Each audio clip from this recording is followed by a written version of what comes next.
If I wonder, kapag nagpakabit ako ng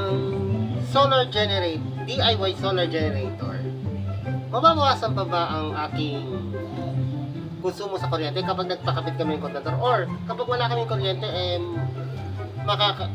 mas maganda ba ito na pang kuryente sa araw-araw na hindi nababayaran ng bills? Paano kaya, no? Ka-Cherry Blossom, welcome po sa aking YouTube channel. Nandito po ako ngayon. Bakit po iba po yung aking background? Kasi wala po kaming kuryente ngayon. Nandito ako ngayon sa kabilang bahay, dito sa bahay ng pinsan ko, dito sa Piobal, Valenzuela City. Ayan. So, isa siya compound. Nangungupal lang sila dito. But,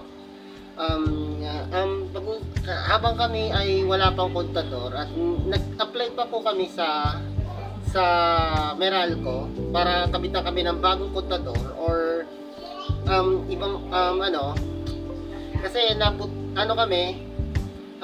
na kami pinayagan ng kapitbahay namin na kabitan kami ng kuryente ulit. Ayan. So ngayon nandito po ako, nagvo-vlog pa rin kahit papaano. So ito kasi pinag-aralan ko yung DIY solar generator, di ba? Okay, kita nyo naman yung damit ko, no? Total solar eclipse. So, solar. Talk about solar tayo. Kaya ito yung aking t-shirt for today. Ayan. Kung bago ka lang sa channel ko, huwag nyo pong kalimutan mag-like, mag-subscribe, at hit the notification bell para updated po kayo sa mga videos ko. At huwag nyo po akong kalimutan i-like ako sa Facebook at i-follow nyo ako sa TikTok. Okay, so, isa po itong call out para sa mga YouTuber na ang content ay DIY solar generator, mga solar panels, o yung mga ganyan, mga installations, ayan. Okay, so ang pag-uusapan ko natin ay ang call ko po ay tungkol kung paano gumawa ng DIY solar generator. Sa mga nakita ko po sa Blue app or Orange app tulad ng Lazada or Shopee, nakita ko yung mga solar generator na gawang US tulad ng Bluetee at EcoFlow, napakamahal pala ng presyo. Lalo ako, saan ako kukuha ng ganyang kalaking pera, no? 14,000, no? So, 40,000 to 25,000, napakamahal. Meron din na feature din dyan sa YouTube, no? Sa isang isla yan na isang YouTuber na nakabili ng Bluetee solar generator, no? So wala po akong intention po diyan sa YouTuber na yan na hindi po ako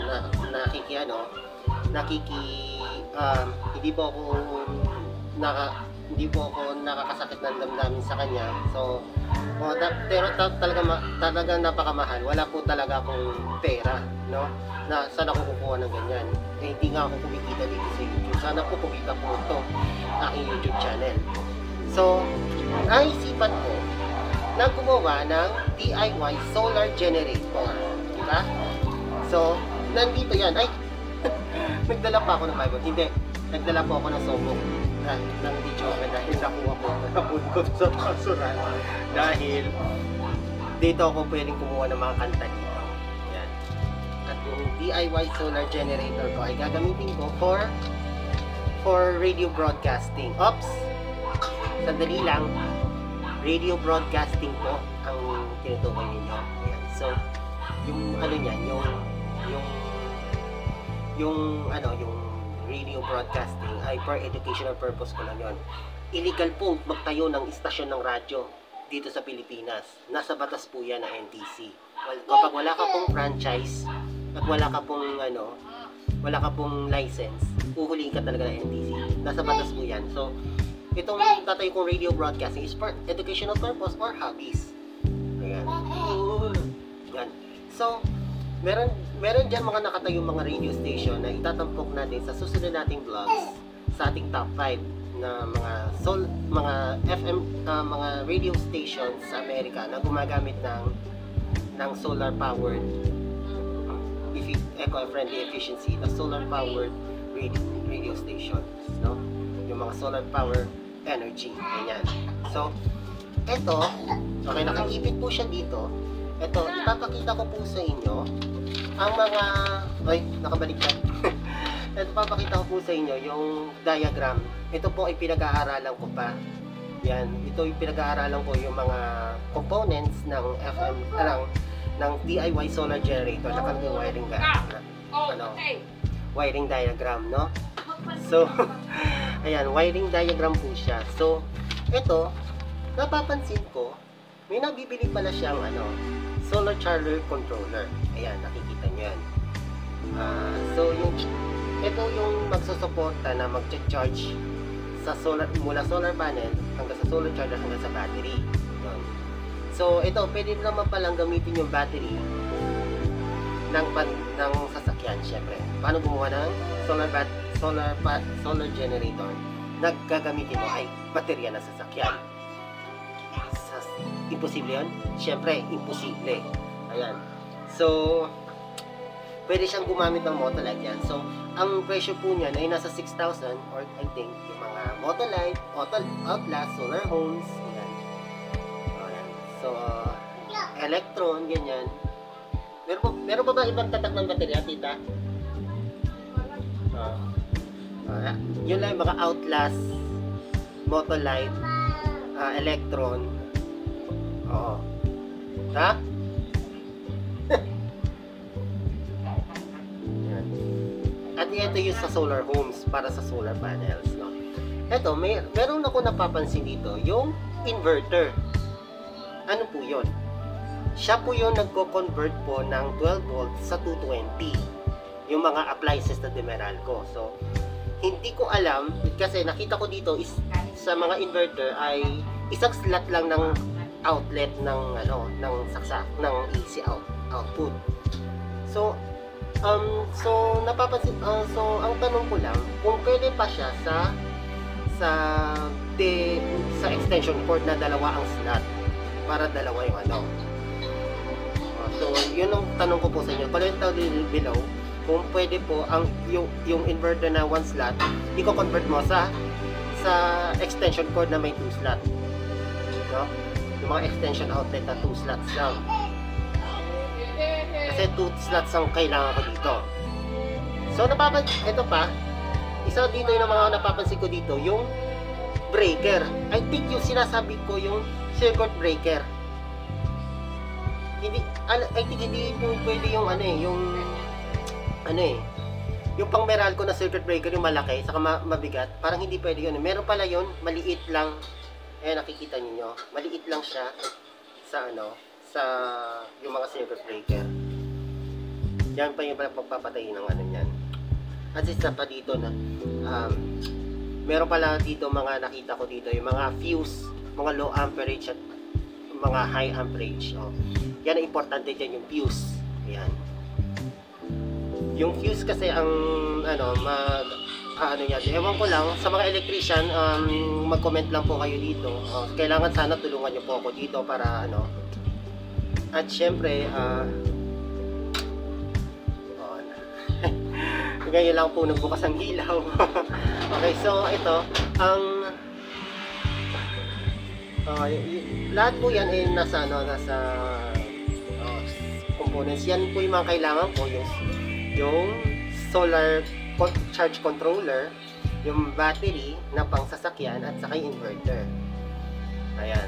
So, ang magagastos ko lang ho dito ay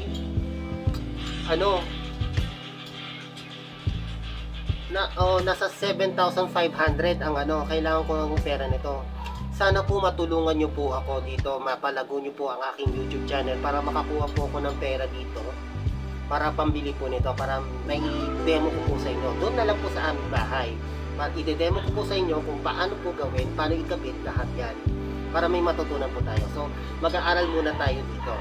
Yan. So, yan po yung mga At saka tandaan nyo po, itong ginagawa natin DIY solar power generator ay pwede lang po sa lahat ng mga appliances na nandito. Yung mga flat screen TV, radyo, LED lights, electric fan, rice cooker, electric stove. Ang hindi lang po pwede dito yung washing machine. bakit po malakas po yung voltage po yan? Masisira po lang ang inyong solar, ano. Mga washing machine, hindi po pwede yan.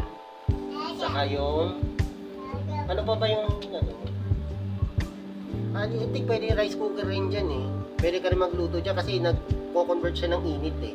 At hindi po pwede po pala yung mga lumang CRT TV, yung mga lumang TV noon na dekuba.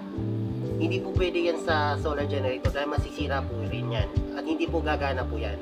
Ang gagana lang po dyan ay yung mga flat screen TV lang po, yung mga LED. Yun lang yun. At sana po, ayan. Okay, so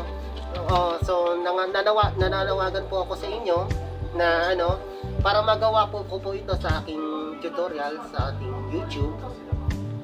Okay. Sa aking YouTube channel, para magawa ko to yung mga DIY solar generators doon sa amin.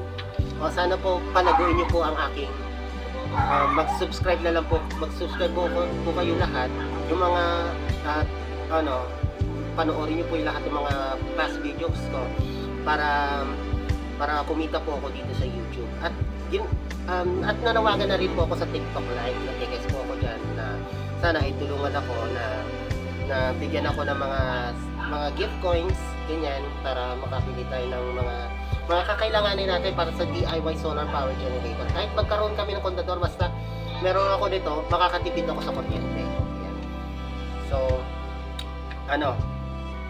tulungan nyo lang po ako na palaguin to. Tulungan nyo din po yung mga YouTuber na ang content po yung mga solar, nang i-install ng mga solar panel, mga solar DIY solar generator. Subscribe nyo rin po ako, supportahan nyo po ako, at pwede nyo rin po ako i-collab dito. Yan, so yun lang po, at yun po ang hinihiling ko po sa inyo. Sana po ay matulungan nyo po ako, no? Gusto ko namin mapailaw ulit ang aming bahay para magkaroon kami ng sarili namin kuryente na hindi kami nagbabayad. Kay haring araw ako aasa sa enerhiya ng device na ito papunta sa mga appliances namin ng Demeralco, lalo na sa pag-charge ng phone. Importante po yan sa akin. Yan, yun lang po ang aking hinihiling po sa inyo. Kung bago ka lang, okay, kung kayo po ay nandito na, kung bago ka lang sa channel ko, don't forget to like and subscribe at hit the notification bell para updated po kayo sa mga videos ko. At huwag niyo po akong huwag niyo po akong kalimutan i-like ako sa Facebook at i-follow niyo po ako sa TikTok. Yun lang po, sana po matulungan niyo po ako. This is Cherry Lulu Kabango Vlogs. Thank you so much. Sayonara Cherry Blossoms. Aishiteru. Sana matulungan niyo po ako. Bye-bye. Thank you. Kita anong ulam? Munggo? Ay, ayoko niyan. Bili na lang ako ng pasit ka to sa labas. Kahapon tuloy may ano pa rin, kauli. Makain na pala ng kauli.